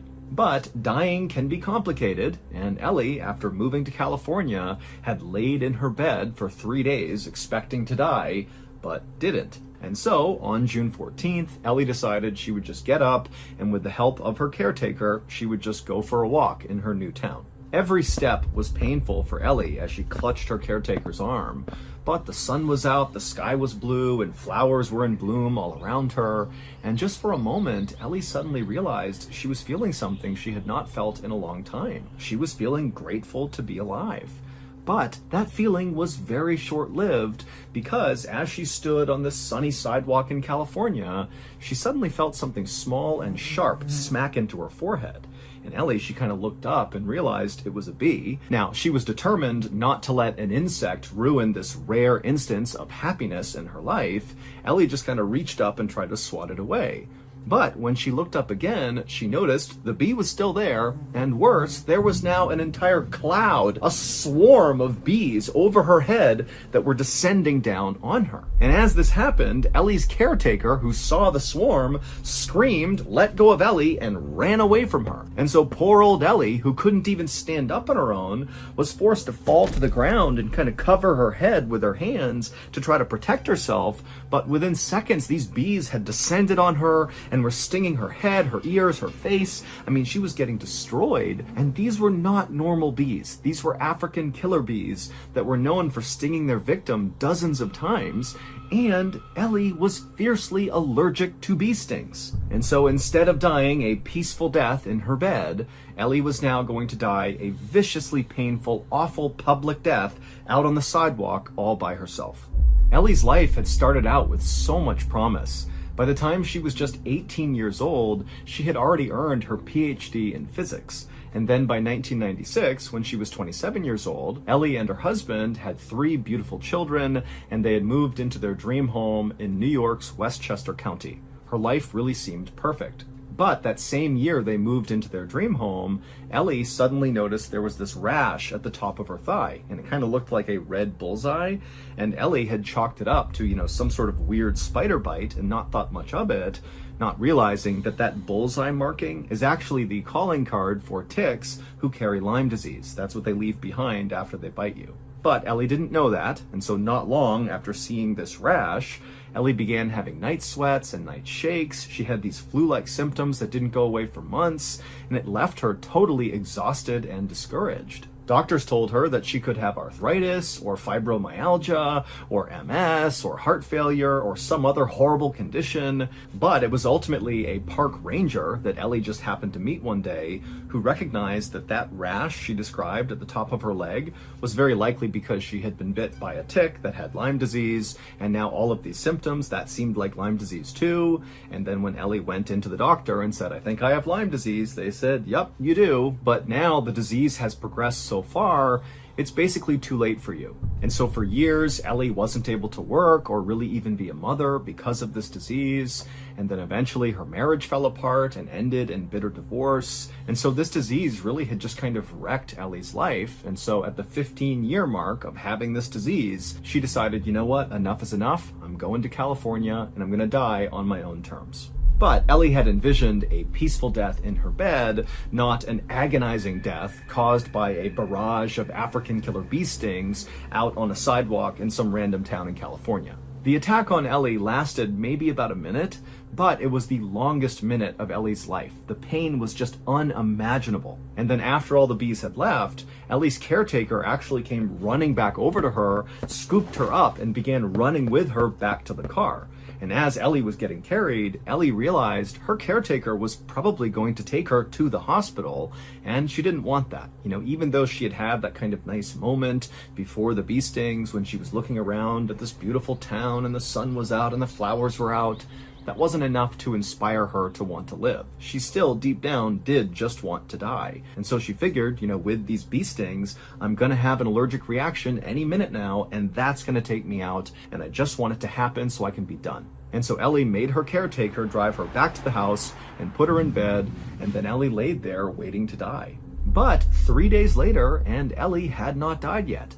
In fact, she actually felt the best she had felt in years. There had been no discernible allergic reaction to all of these bee stings all over her head, and all the chronic pain and discomfort that she normally felt all the time from Lyme disease was gone. And after doing some research about bee stings and about Lyme disease, Ellie came across this 1997 study done in Australia that found the active ingredient in some wasp and bee stings was powerful enough to kill the bacteria that causes Lyme disease. But no one had ever really researched this because it was totally unethical to release a swarm of bees on a critical Lyme disease patient. But in Ellie's case, this happened on its own, and it really did cure her. The bee stings literally saved her life. And since her bee attack, Ellie has become the leading advocate for bee venom as a treatment for Lyme disease. I am so excited to announce that we here at Ballin Studios have a brand new show that is live right now for free on all podcast platforms. It's called Mr. Ballin's Medical Mysteries, and as you might have guessed, it's about medical mysteries. Take, for example, the very first episode of the show called Ashes to Ashes. It's about this adult son who goes to check on his father who lives in the woods by himself. And when he gets to his dad's house, he goes inside and the power's off and there's this weird gooey substance on everything, the furniture, the walls, food everywhere. And the son, he calls out for his dad. He can't see his dad doesn't call back. And so the son leaves and gets help. And when help arrives, they search his father's house and they find something in the very back of the house that is far more bizarre and shocking than the gooey substance on the walls. Their discovery would quickly become one of the most talked about medical mysteries of all time. Again, this story is called Ashes to Ashes. It's episode number 1 on Mr. Ballin's Medical Mysteries, which is a podcast that is new and free and available everywhere. New episodes of Mr. Ballin's Medical Mysteries will come out every Tuesday, but if you have no patience and you just want to listen to a whole bunch of episodes right now, you can listen to 8 episodes of Mr. Ballin's Medical Mysteries on Amazon Music. Again, the show is called Mr. Ballin's Medical Mysteries, and it's available right now everywhere for free.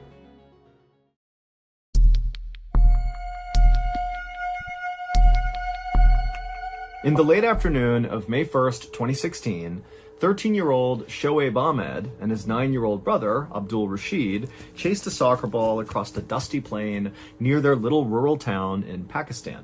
Abdul, who was very athletic and quick on his feet, managed to kick the ball past the defender and then kicked a line drive shot right at the net, but at the last second the goalie jumped and blocked the shot.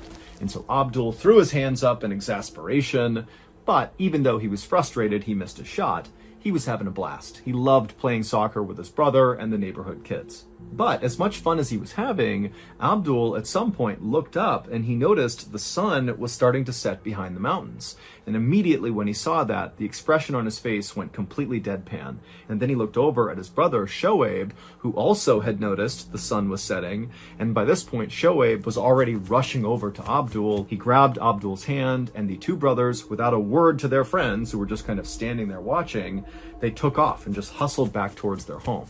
The brothers made it to their home, but on the porch, Shoaib, the older brother, just collapsed onto the ground with his arms and legs going totally stiff and his jaw locking up to the point where he couldn't even speak. And Abdul, instead of trying to help his brother, just stepped clear over him and ran into the house and made it to his bed just in time for him to also collapse, but onto the bed, with his arms and legs being just as stiff as his brother's and his jaw also being locked so he couldn't even speak. And then moments later, the boy's father would scoop Shoaib off the porch, carry him into the bedroom, and put him in a bed, cover him up. And then the father would rotate Abdul, who was on his stomach, over onto his back, and he put the covers over him. And then the father just left and got into his own bed and went to sleep. And this was a typical night in this family's household. The next day, a convoy of fancy cars descended on this little village where Shoaib and Abdul lived. And in these vehicles were all these scientists from Pakistan's Institute of Medical Sciences, and they had heard about the boy's nightly bizarre collapses, and they wanted to find out if the condition was real. Now, if the scientists had arrived in the village before sunrise, they would have found Abdul and Shoaib still in their beds in a semi-comatose state, unable to move, but it was almost noon by the time the scientists arrived, and so when they saw the two boys, they were outside, goofing around and playing, acting like everything was totally fine.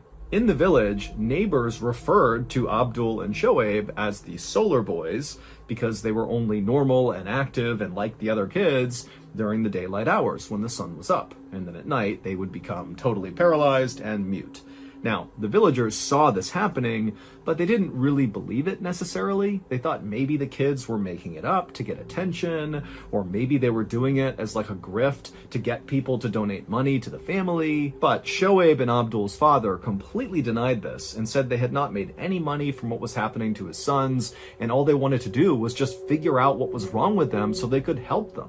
The scientists would talk to Abdul and Shoaib's father first, and he would explain to them that really since Abdul and Shoaib were very little, they had been suffering from these nightly paralysis events. And so with the family's permission, these scientists got to work. They collected blood and urine samples, not just from Shoaib and Abdul, but from the entire family. And then also the scientists tested Abdul and Shoaib's balance and coordination, obviously during the daytime, and the boys both did completely fine. And then as sunset approached, the scientists just stood there and watched as Abdul and Shoaib slowly lost control of their bodies and became paralyzed and mute.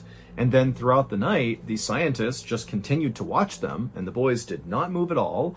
And then when the scientists attempted to kind of move their limbs for them, they were so rigid, almost like rigor mortis after you die, that they really couldn't move their limbs at all.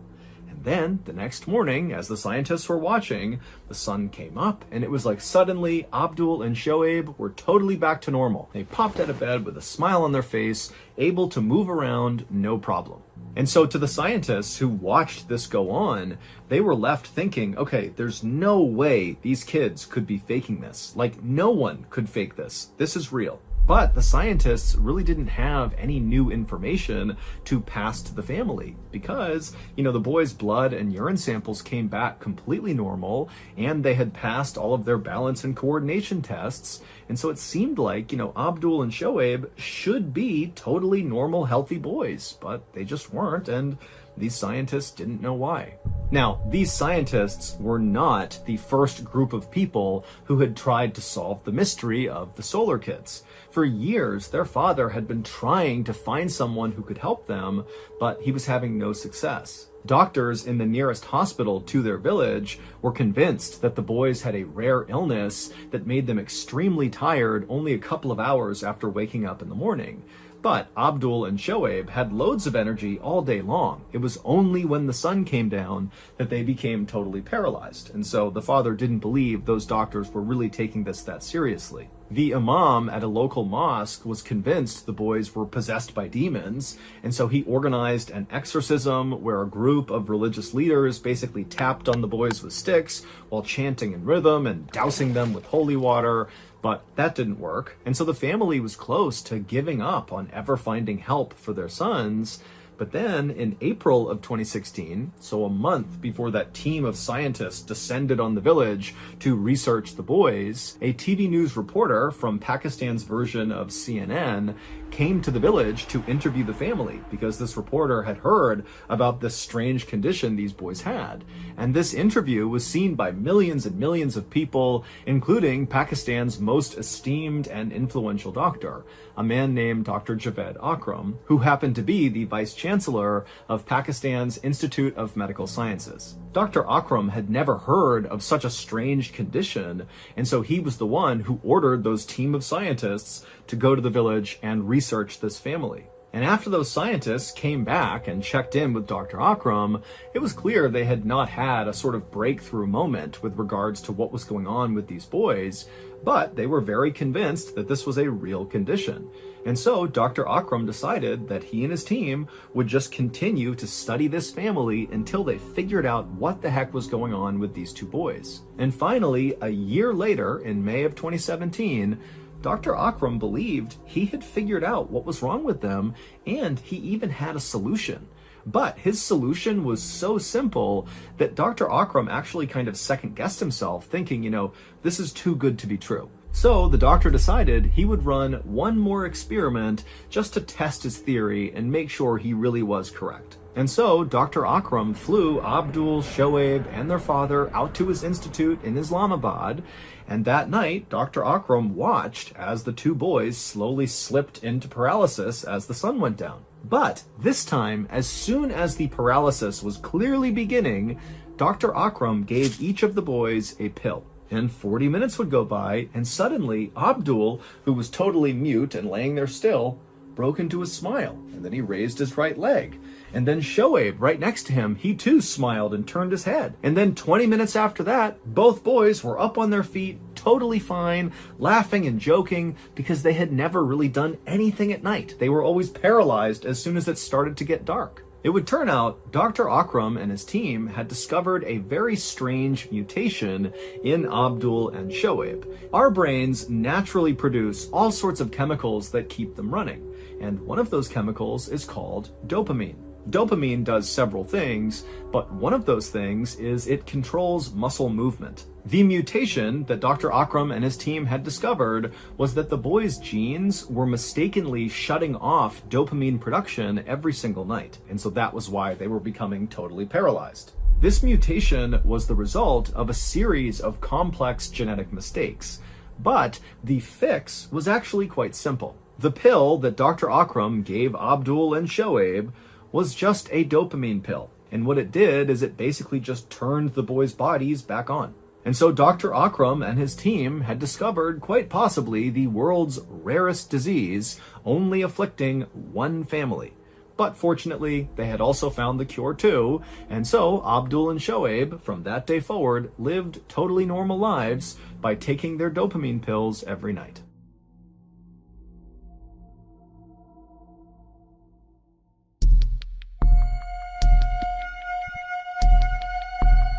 On the evening of July 3rd, 1992, 35-year-old George Decker was cooking in the kitchen inside of the apartment that he shared with his girlfriend in Jasper, Indiana. And as George cooked, he began to cough. At first, George thought it was just a little tickle in his throat that would go away, but as he continued to cough, this feeling, this sensation in his throat that was making him cough was only getting worse and worse. And this cough was not a normal cough. It was a deep, guttural, kind of rough-sounding cough that really hurt as he did it, and it kind of scared George, like he had never heard himself make this sound before. And in the other room, George's girlfriend, Juanita, she heard this very odd-sounding cough, and so she came out into the kitchen to see what was going on. And when she got there, she found George leaning on the counter, barely able to catch his breath because he was coughing so much.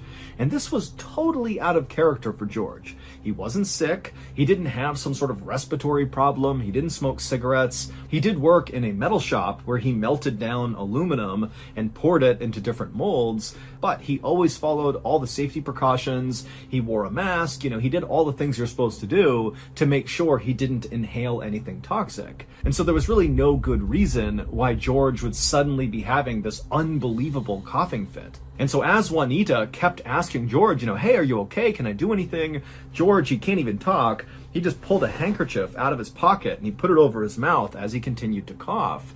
And then when he pulled the handkerchief away, it was clearly covered in blood. Now, George was quick to kind of put the handkerchief back in his pocket, not wanting to deal with the fact that he was coughing up blood. But Juanita, she saw the blood and said, "Okay, George, I don't know what's going on, but you are going to the hospital right now." Now, George, even though he couldn't talk because he was coughing so much, clearly did not want to go. And he kind of resisted Juanita pretty aggressively. He did not want to go. But Juanita finally grabbed him and literally dragged him through the house, out the front door, and down into their car. And then just a few moments later, they were on their way to the hospital located a few miles away. By the time they actually parked in front of the emergency room at this hospital, George's cough had actually died down a little bit. And so now George was being really insistent that it was totally pointless to go to the hospital, that they did not need to be here. Take me back home. This is ridiculous. But Juanita really pressed him and said, "You can't goof around with coughing up blood. You have to go in there." And so finally, George, who was totally annoyed by this, relented. He got out of the car and the two of them walked to the hospital. And then when they went in the front doors of this emergency room, a nurse came up to greet them and see what was going on. And George kind of inexplicably pushed the nurse, like, to get away from me. I don't need your help. And Juanita, she was so embarrassed and tried to apologize. And the staff just kind of rolled with it and just kind of gave him his space. And then for the rest of the time they were there, the staff basically only talked to Juanita while George sat in the corner with his arms crossed, unwilling to talk or give them any information. Toward the end of this hospital visit, the doctor would prescribe George some antibiotics for what he called an upper respiratory infection. And then the doctor asked George if he was willing to stay the night so they could observe him and make sure he really was okay. But George flatly refused. He got up, turned around, and practically ran out of the hospital. And Juanita said, "I'm so sorry," and she followed after him. Over the next couple of days, George would take these antibiotics that he was prescribed, but they really did not make a difference. He continued to have these huge coughing fits, and even worse than that, something Juanita noticed was George's skin was clearly turning blue, in particular on his arms, his hands, his fingertips, and on his face. And so finally, about a week after that first visit to the ER, Juanita, she looked at George and just felt like he looks so bad. He has to go back. They have to check him again. And so Juanita was able to, again, convince George to go to the hospital. He was very resistant to the idea, but now he was so physically weakened and drained from whatever was going on, he just kind of went with whatever Juanita wanted. And this time, when they went to the hospital, they would give George a chest x-ray, and it would reveal George had pneumonia in both of his lungs. This explained why he was coughing so much, and it also explained why his skin was turning blue. Because of this infection in his lungs, his body was not getting enough oxygen, and when that happens, it leads to a condition known as cyanosis, which turns your skin blue. But when doctors tried to figure out what was actually causing George's pneumonia, they immediately ran into a brick wall. Usually, pneumonia is caused by bacteria, viruses, or some other microscopic invader, and doctors can test a patient's mucus to determine which one it is. But when they tested George's mucus, they couldn't find any evidence of anything that would cause pneumonia. The doctors also ruled out aluminum pollution because he did work in a metal plant and could have been inhaling the aluminum when he melted it down, but he was negative for that. And then also doctors began looking into all these crazy other possibilities like strange fungus that maybe George had come in contact with that caused this, or, very rare viruses and bacteria. But no matter what the doctors thought of, when they tested George, it would come back negative. And so, with the exception of his x-ray that clearly showed he had pneumonia, every other test they ran on George made it seem like he was a healthy guy. And so George would spend weeks in the hospital with doctors and nurses constantly trying to figure out what was wrong with him, but not succeeding. And as each day went by, George's condition got worse and worse until finally he was put on a ventilator because his lungs actually just didn't work on their own. And so a ventilator basically forces air into the patient's body. But no matter how much oxygen they pumped into George's body, he continued to have these terrible coughing fits and his skin stayed blue. Finally, in October, so 3 months after George had first developed this coughing fit, he would pass away. George's doctors were totally baffled. It did not make sense what had happened to George. He was young and healthy, and then something that was totally powerful and aggressive had wiped him out. And so the doctors knew they needed to figure out what that thing was and how to cure it before other people died from the same mystery illness. On October 8th, so 5 days after George passed away, an Indiana pathologist named Dr. Daniel C. Weaver, who was known for his ability to figure out unexplained deaths like George's, was called to the hospital where George died to perform George's autopsy. And when Dr. Weaver began the autopsy and looked inside of George, he could not believe how just absolutely ruined George's lungs were.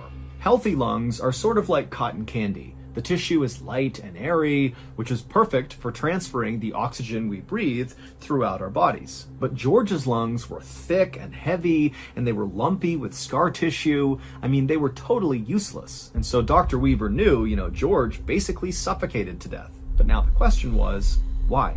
Dr. Weaver would run into the same obstacles as all the other doctors when he attempted to find contamination inside of George's lungs.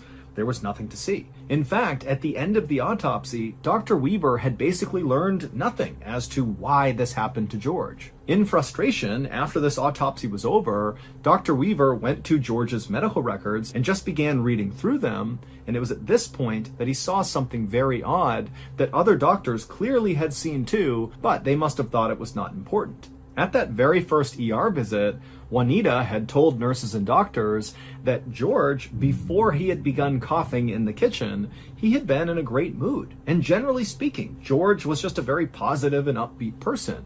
But she said once he started coughing, it was like he transformed into somebody else and became mean and nasty. And Juanita had to practically drag him to the hospital. And then also there was a note in the file about how George had walked through the doors and pushed that admissions nurse. And so Dr. Weaver thought to himself, maybe George's belligerence was not just him being a jerk, but maybe he had ingested something toxic that was affecting obviously his lungs and also his brain, and that was causing him to behave this way. And so Dr. Weaver called the manager of the metal shop where George had worked to try to ask him if there were other chemicals or toxins inside of the plant that maybe George had been exposed to. But the manager just did not want to talk about any of that. Instead, he just wanted to talk about basically how awful George was as a person. The manager clearly did not like George, and he began talking about how George was obsessed with making money at all costs, and that in addition to working in the metal plant, George had all these kind of sketchy, kind of borderline illegal side jobs to make more money. And then at some point, the manager just began talking about this one particular potential scam that George was involved in that had to do with little bits of silver and gold. And the doctor at this point is not really even listening. He just wants to get off the phone with this guy because it's obvious the manager is not really trying to help. He's just trying to bash George. But at some point, the manager, in detailing this gold and silver scam, mentioned something that piqued the doctor's interest. And suddenly the doctor was really intently listening to this manager and actually began taking notes and asking clarifying questions about this particular scam that George was apparently involved in. And then when Dr. Weaver hung up the phone with this manager, he felt pretty confident that he had actually figured out what had happened to George. The clues had all been there the whole time. George's blue skin and his rude and violent behavior at the ER, but nobody had put them together correctly because the cause of what was happening to George was so weird, no one would have ever thought of it on their own. On the night that George first began coughing in the kitchen, he was not cooking dinner like everybody assumed. He was actually cooking teeth, like human teeth. The metal shop manager told Dr. Weaver on the phone about the scam that George was involved in that had to do with little bits of gold and silver. And the manager explained to Dr. Weaver that George was going to all of these local dentist offices and he was collecting all of their discarded teeth. What George wanted was teeth that had fillings in them because some of the fillings, especially for older patients, were made from gold and silver. George would then literally cook the teeth until he was able to extract the gold and silver. Now, if he had just been cooking teeth with gold fillings, he'd probably still be alive. But because George also was cooking the teeth with silver in them, During that process of cooking the silver teeth, mercury gas was released, and George would inhale the gas. And mercury gas is deadly. And so the gas went into George, it ravaged his lungs, and it also created these massive mood swings and mental disturbances, which explained why he became so nasty and mean when he got to the ER. Also, ingesting high levels of silver, which George was doing as well, can turn your skin blue. So in the end, George did not die from pneumonia, he died from mercury poisoning. So that's going to do it. If you enjoyed today's medical mystery stories, be sure to tune in to our brand new podcast called Mr. Ballen's Medical Mysteries that is available wherever you get your podcasts right now. Again, it's called Mr. Ballen's Medical Mysteries.